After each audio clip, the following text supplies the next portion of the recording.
Welcome to Africa Geotrends, your window into Africa's power, progress, and geopolitics. Asterisk before we dive in, hit subscribe and turn on the bell so you never miss the stories shaping Africa's future. For decades, Africa was quietly written into the global economic system as a supplier of raw materials. Gold, cocoa, copper, lithium, cobalt, oil, extracted, shipped, processed somewhere else, and sold back at 10, 20, sometimes 50 times the price. Entire global industries were built on African resources, but not on African soil. What the world saw was cheap materials. What Africa saw was cheap treatment. But now, something fundamental is changing. Not as a protest, not as a rebellion, but as a calculated, strategic economic decision. Across several African nations, governments, policymakers, and economic planners are rejecting the old colonial trade pattern and replacing it with something new. Value addition, local processing, local manufacturing, and industrial ownership. And this change is not just regional. It is planetary. Because Africa does not just hold resources. Africa holds the resources that power the future. Electric vehicles, renewable energy, AI hardware, electronics, weapons systems, green technology, all rely on minerals found in African soil.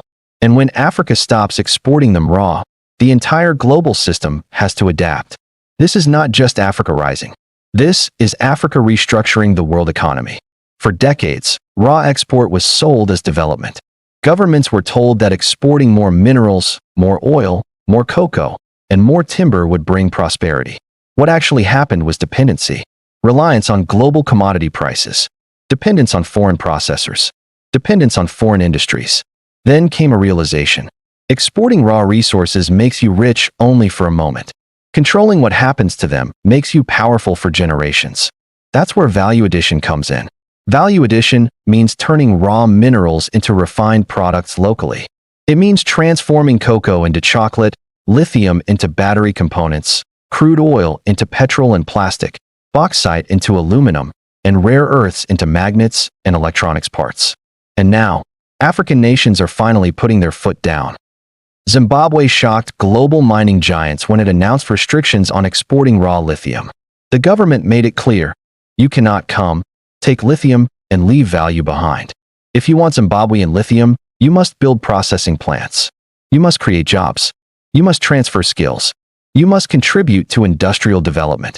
This single decision sent shockwaves through global supply chains because lithium is not just a mineral. It is the heartbeat of the electric vehicle revolution. China, the world's battery manufacturing king, carefully watched. Western companies rushed to renegotiate terms. Investors realized that Africa was no longer just digging holes in the ground. In Guinea, one of the world's largest bauxite producers, authorities have increased pressure on mining companies to commit to local refining instead of exporting raw or to China and Europe. Bauxite is essential for aluminum production, and aluminum powers industries from aviation to construction. If Africa processes more bauxite locally, the price and availability of aluminum changes worldwide. In Ghana, plans have expanded for large-scale gold refining projects aimed at capturing more value from one of Africa's most iconic resources. For years, Ghana exported raw gold and imported refined gold for industrial and luxury uses. That cycle is now being reversed. In Nigeria, the construction of large domestic refining capacity has already started changing the energy dynamics of the entire region. For decades, Africa's largest oil producer had to import refined fuel. Today, it is positioning itself to refine its own crude and supply West Africa. And these are not isolated moves. They are part of a larger continental shift. The African Continental Free Trade Area, AfCFTA, is creating a single market of over 1.3 billion people. This opens the door for African countries not just to produce for export, but to produce for each other. Instead of shipping raw materials outside the continent, African nations can now industrialize across borders. Minerals from Congo can be processed in Zambia. Components built in South Africa can be assembled in Kenya.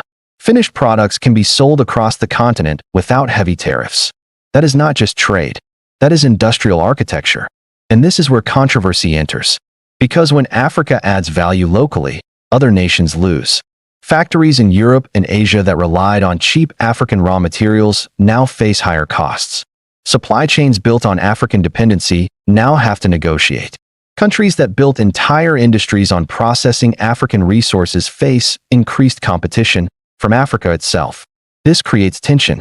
It creates economic realignment. It creates new power equations. For decades, African countries were told to liberalize. Now they are told to slow down. For decades, they were told to export more. Now when they control more, they are told it's risky. But Africa sees the reality. Raw export is a trap. Value addition is the escape. And the numbers explain why. When a country exports 1 ton of raw lithium, it earns a few $1,000s. When that lithium is processed into battery-grade materials, its value multiplies. When those materials are turned into batteries, the value multiplies again. When those batteries power electrical vehicles, the final product is worth hundreds of thousands.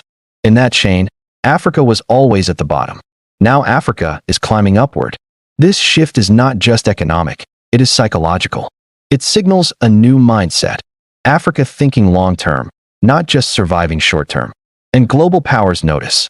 The United States has begun expanding partnerships around African mineral processing, not just extraction. China is adjusting its strategy, increasing joint ventures and local infrastructure investments. Europe is pushing for strategic partnerships around African resource processing instead of just raw importation. Why?